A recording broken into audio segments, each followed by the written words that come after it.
45% do total das suas hemácias no formato HBS. E quando ele tem uma quantidade da hemoglobina total e ela é superior a 45% em HbF, ela é doente falciforme. O que isso, essa confusão toda genética faz? Tem uma linha da ciência que diz que quem é traço falcêmico não vai nunca na vida apresentar uma crise falcêmica. Já tem uma outra linha da ciência que começa a perceber que não é bem assim. Apesar de ainda serem menores a quantidade de estudos que vão levar para que o traço pode ocasionar uma crise, mas tem uma linha que defende isso. E eu tenho observado na minha prática que realmente quem é traço, em situações de baixa oxigenação, ela pode apresentar uma crise falcêmica. Se a gente pensa que essa pessoa pode ter 45% das suas hemácias em formato falcêmico, se a gente vai numa ocasião onde o oxigênio no total já é diminuído, o que isso vai acontecer? Essas 45% vão falcemizar e vai prejudicar a outra. Por quê? Porque ela não vai conseguir passar pelos capilares. Isso, da questão do traço, é discutível porque no Brasil a gente tem 5 tipos de anemia falciforme. E aí, qual a diferença entre essas 5? Porque uma faz com que alterações sejam piores do que as outras. Se eu sou traço e eu tenho a do tipo banto, que é a mais prejudicial, por que eu não vou dar atenção para esse cara que está dizendo que está sentindo dor, se ele tem o pior tipo, o tipo mais agressivo? E a gente tem o tipo banto, que é o mais agressivo, como eu disse, o tipo Beni, o tipo Senegal, árabe indiano e uma mistura desses, porque eu posso herdar do meu pai, por exemplo, o tipo banto, da minha mãe o tipo Beni. Vai depender de onde essas pessoas foram retiradas do continente africano para vir para o Brasil. E aí, o que é interessante? A gente volta lá no primeiro slide, como isso surgiu. Porque existe toda uma discussão em cima da doença falciforme e a gente escuta na prática as pessoas dizerem é uma doença maldita. Isso é o que dizem. E aí a gente vai lá atrás e a gente percebe que, como a vida surgiu em África, estava tendo o surto de malária. E aí, o próprio organismo criou essa defesa,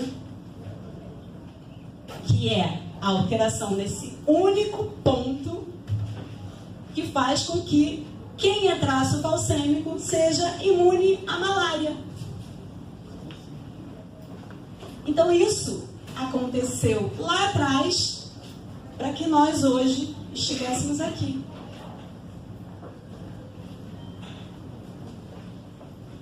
E aí, como a gente só ouve a parte pesada e ruim, o que a gente escuta até quando o casal descobre que é uma doença hereditária, veio da sua família, não foi da minha. Já vem até uma acusação em cima disso. Ó, na sua família que tem preto, na minha não. É assim, licença. E aí, quando a gente começa a entender um pouco de como surgiu, começa a entender a história, as coisas vão ficando mais suaves. E aí vem também a questão de que, se isso não surgisse lá atrás, para a preservação da humanidade, nós não estaríamos aqui hoje fazendo essa discussão. E aí, quando eu escuto as pessoas falando, essa é uma doença maldita, a minha primeira reação é, se não houvesse essa alteração, essa mutação, você não estaria aqui nem para me dizer isso. Desses 5 tipos de doença falciforme, então, quando a medicina descobre que aquele paciente é traço falcêmico ou que é falcêmico, não se vai pesquisar qual o tipo que ele tem, de onde ele veio, de onde ele migrou.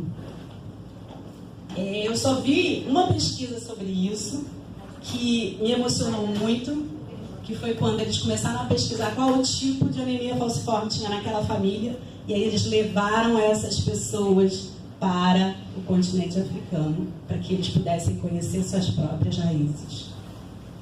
Mas só vi uma pesquisa sobre isso. Pode passar. E a gente fala um pouquinho da incidência da doença falciforme.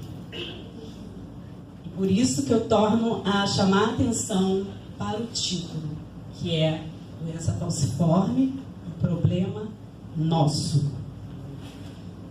Os estudos vão dizer para a gente que nascem 3.500 crianças anualmente com a doença.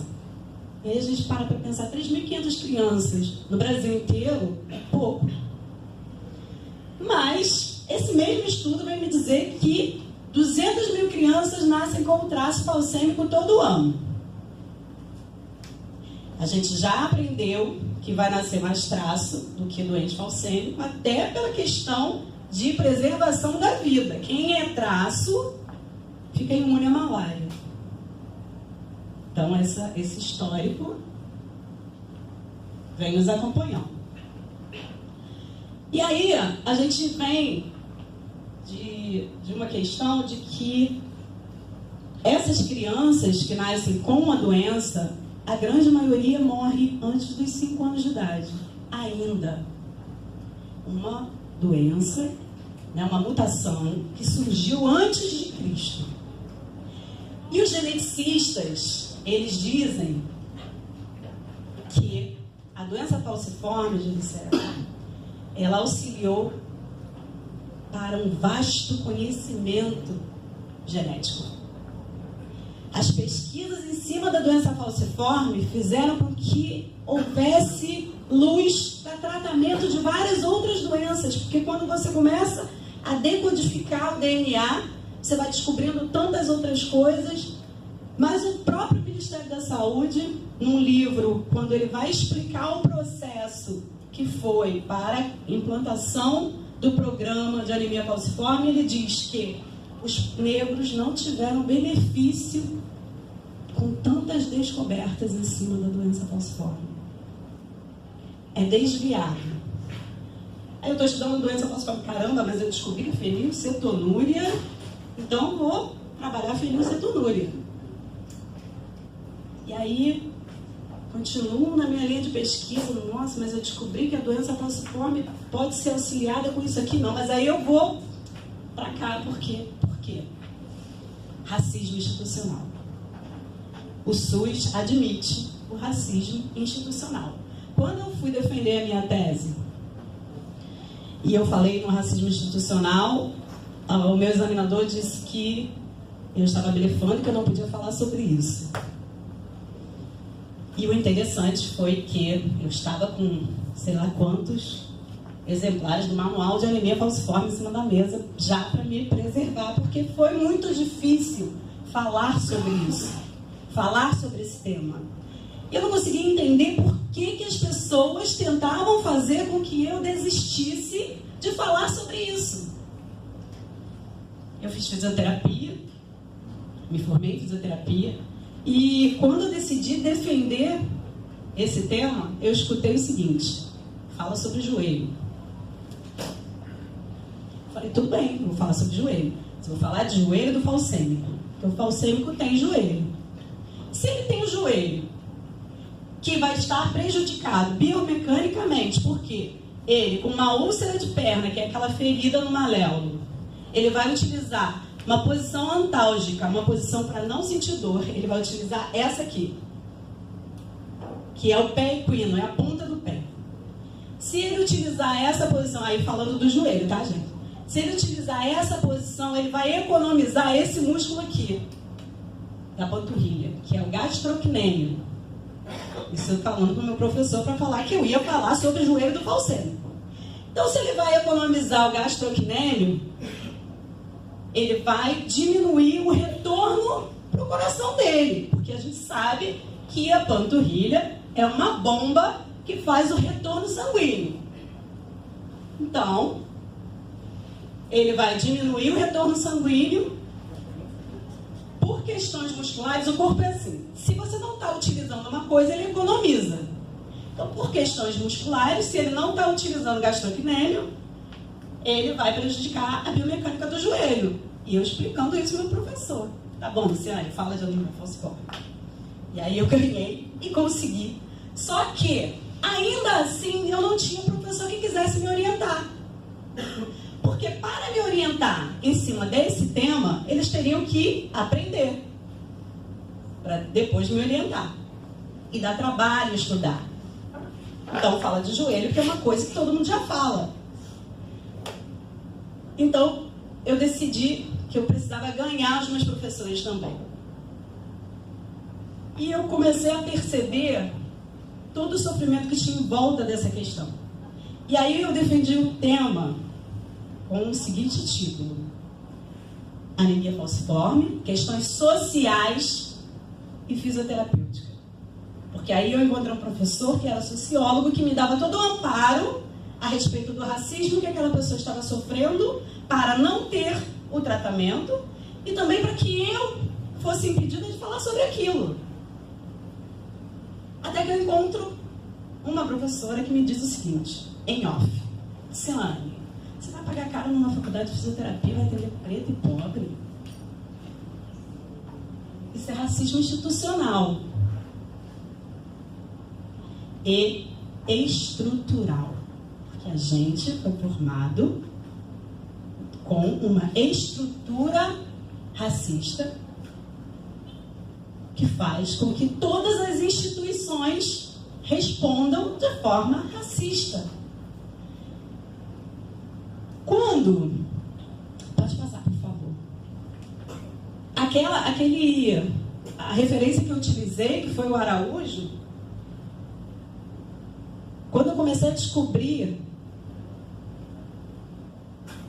os textos do Araújo, e ele tem um texto muito interessante, que é o autocuidado na doença falciforme, que é um artigo científico que conversa com você, parece que está sentado assim, conversando com você, você consegue entender tudo que ele fala naquele artigo. E aquilo me deu uma luz de uma forma incrível. Por quê? Porque quando eu, ainda muito pequena, via a minha tia fazendo o curativo na úlcera de perna que ela tinha, eu perguntei para ela: tia, o que é isso? E aí ela me disse: eu fui na mata pegar terra preta, um mosquito me picou, deu uma bolinha e nunca mais fechou. Quando ela me disse isso lá atrás, eu achei que a minha tia estava viajando.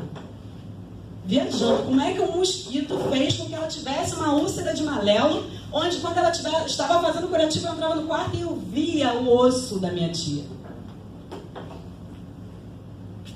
Quando eu li o Araújo, nesse artigo do autocuidado, que ele diz que se você diz para aquela mãe que uma meia de cano longo precisa ser utilizada para que nenhum mosquito vá picar, nenhuma formiga vá picar, porque a gente sabe que a oxigenação ela vai chegar com mais dificuldade nas extremidades. Então, se normalmente a oxigenação vai chegar com maior dificuldade, por isso que pé demora para cicatrizar, mão demora para cicatrizar. Quanto mais longe do coração, mais difícil para a cicatrização. Em nós que temos as hemácias normais. Imagina no falcêmico. E aí, quando o Araújo, como eu disse, parecia que estava sentado comigo, conversando, me diz: Luciane, a sua tia não estava viajando na maionese. E aí, gente, a minha revolta aumentava.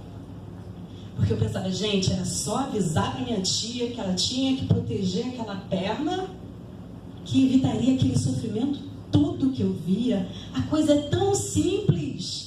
Por que a informação não chega para a gente? Por que quando eles estão estudando, e aí, nossa, fenilcetonúria, anemia falciforme para depois? Por quê? Por que tem um povo que está clamando e eles dizem que é mimimi?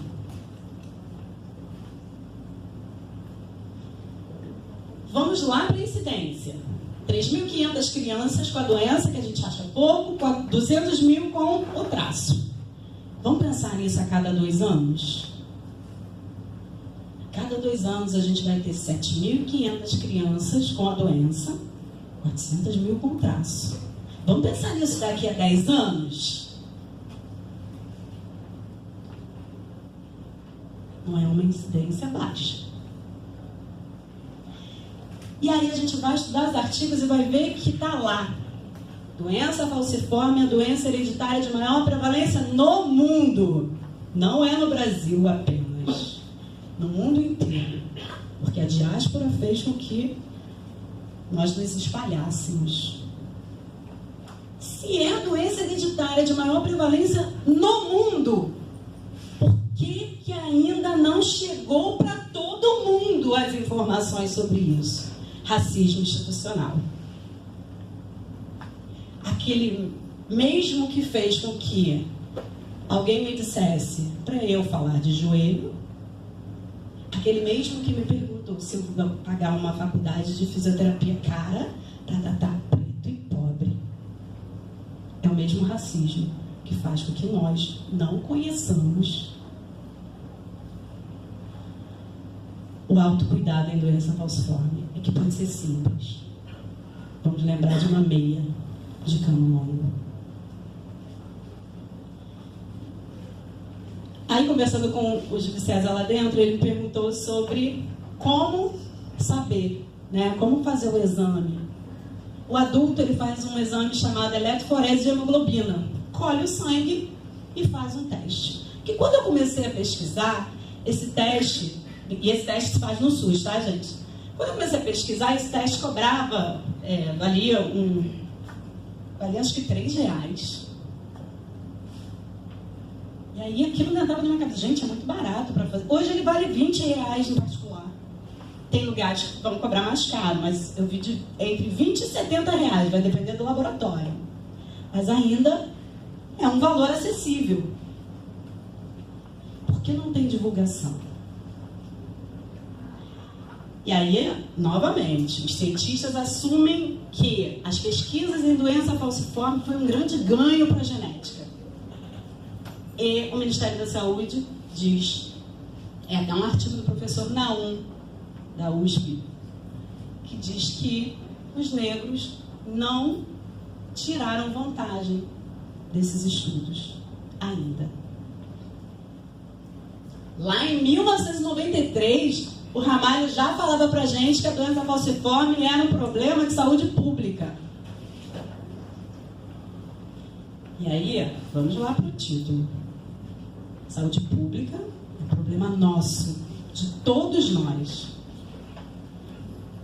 É feito através da triagem neonatal. O bebê vai fazer o teste do pezinho e ele tem, a mãe sai com um diagnóstico se ele é falcêmico, se ele é traço ou se ele não tem nenhum dos dois. 80% apenas do território nacional é coberto pela triagem neonatal. Apenas 19 estados fazem o teste para doença falciforme. Por que isso é importante, Luciane? Porque essa notificação aqui, essa incidência, não é fidedigna. Se a gente ainda tem 20% do território nacional que não faz a triagem, se a gente ainda tem lugares, tem municípios que ainda não... Se a gente ainda tem outros municípios que fazem a triagem, mas estão na fase 1, são 3, 4 fases agora da triagem neonatal. A hemoglobinopatia está na fase 2. Tem muitos municípios que ainda estão na fase 1. Então, quando eu lá atrás eu comecei a estudar, me deram essa incidência, e quando eu abro hoje os artigos, eu leio a mesma incidência de 10, 15 anos atrás. Como assim? Pode passar, por favor. Desculpa o slide feio, com muita coisa escrita, mas é porque são dados que não dá para dispensar. Ainda falando sobre os desafios da notificação, subnotificação, o sistema de informação hospitalar, tudo que acontece e é registrado no hospital, é registrado no sistema de informação hospitalar. Então, em Minas, em 2016, eles fizeram uma pesquisa e descobriram que, entre 2005 a 2012, o sistema de informação hospitalar do SUS registrou 2.678 internações com o CID-10, que é o código da doença falciforme, que é o código D57. Então, foi registrado 2.678 internações para 903 crianças. Essas 903 crianças, então, geraram 2.678 internações. Essa foi a informação que o sistema de informação hospitalar repassou. Mas o programa de triagem neonatal, que está acompanhando essas crianças desde o teste do pezinho, registrou o seguinte: 5.343 internações. Lembrando, lá em cima foram 2.678 internações. 5.343 internações que foram referentes a 1.505 crianças. Ou seja, o sistema de informação hospitalar subnotificou, mas como o programa de triagem estava acompanhando essas crianças desde o teste do pezinho, houve como a possibilidade de fazer essa comparação e perceber o quanto é perigoso a subnotificação. Porque é através dessa notificação, através do sistema de informação hospitalar, que a gestão pública vai fazer a discussão de políticas públicas para essa população. Por isso que a gente briga tanto no movimento social para que o quesito raça-cor seja respeitado. E é interessante que a gente percebe que quando o enfermeiro ou quem esteja fazendo a sua ficha vai te perguntar qual é a sua cor, as pessoas ainda... A reação ainda não é boa. E aí isso gera uma outra questão. Quem está perguntando fica com medo de perguntar para o próximo. E aí gera uma problemática enorme. Em São Paulo tem um curso só para aprender a trabalhar com o quesito raça-cor. E aí a gente pergunta, mas por que isso é importante? Isso é importante porque a gente precisa de política pública. E a política pública é feita em cima das notificações. Se eu tenho subnotificações, eu não sei de fato quantas internações houveram, eu não sei quantas mortes houveram, eu não sei se está dando certo o programa de triagem neonatal ou não. E aí, gente, segundo o programa de triagem neonatal, nesse mesmo tempo, de 2005 a 2012, foram 102 óbitos dessas crianças. Mas foi notificado apenas 7 óbitos. Esse é o problema da subnotificação em saúde. Por isso que é importante a gente marcar o quesito raça-cor. Por isso que é importante quem vai trabalhar com a saúde respeitar aquele questionário. Porque aquilo ali é riquíssimo para várias outras pesquisas, para várias outras informações. Pode passar, por favor. Gente, controla o meu tempo, porque eu falo muito. A Nilceia não está me controlando hoje. Ela não fez cara feia ainda. A Nilceia me controla, tá, gente? Quais são as principais causas de internação? Dor, a crise vasoclusiva, que é o que eu expliquei para vocês, que a hemácia falcêmica ela vai parar nos capilares e aí as outras que vêm na fileira vão parar também. E aí aquele tecido vai sofrer um infarto. Uma hemácia, em nós que não temos a doença falciforme, ela dura, em média, 120 dias. Para que aí a nossa coluna, né, vá produzir uma nova, nossa gaga medular vai produzir novas hemácias, daí a 120 dias. No falcêmico, ela dura 20 dias, no máximo. Então, esse H medular do falcêmico vai trabalhar muito mais, porque ele está ali, ó, aceleradaço. Ele tem que produzir. O nosso é a cada 120, o deles é a cada 20. Imagina o estresse desse tecido. A síndrome torácica aguda é uma questão respiratória, é um problema respiratório. Porque ele vai acumulando ar na caixa torácica e aí ele tem uma STA. O priapismo, que é um grande problema para o falcêmico adulto. Priapismo é ereção involuntária. E aí esse cara chega com essa ereção involuntária no hospital. E ele é o negão tarado. Ele é um negão tarado. E deixa ele ali no canto. Ele tomou Viagra, ele está drogado. São relatos científicos, tá, gente? Eu não estou inventando isso. Eu não vou atender esse negão tarado. Deixa ele ali. Uma crise de priapismo pode levar... Aliás, várias crises de priapismo podem levar à impotência sexual.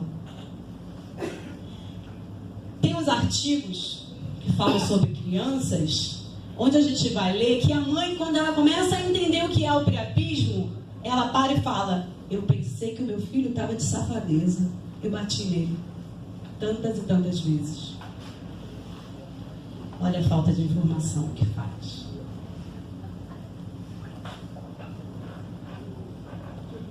Tem uma entrevista com um menino e ele diz que ele mesmo achava que ele estava de safadeza, de tanto que ele apanhou, de tanto que ele escutou da avó e da mãe, da tia, da prima, de todo mundo que ele estava de safadeza, ele ficava escondido porque ele vivia de safadeza.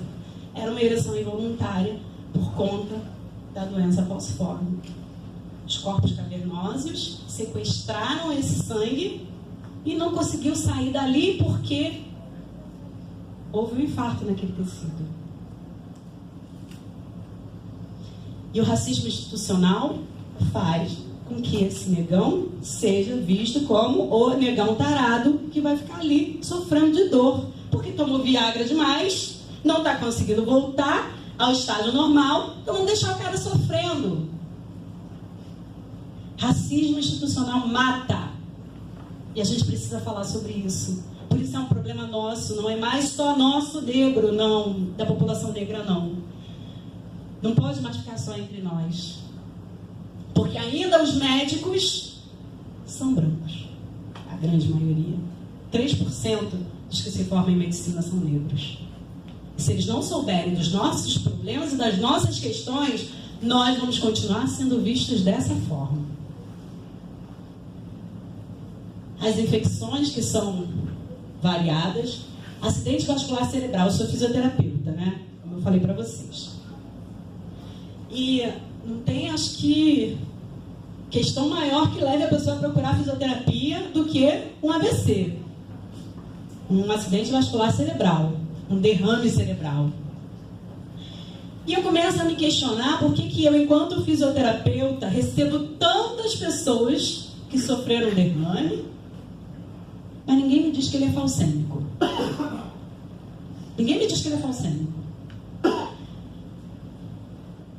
Até os 45 anos, 24% dessas pessoas vão apresentar episódios de acidente vascular cerebral. E são vários, um atrás do outro.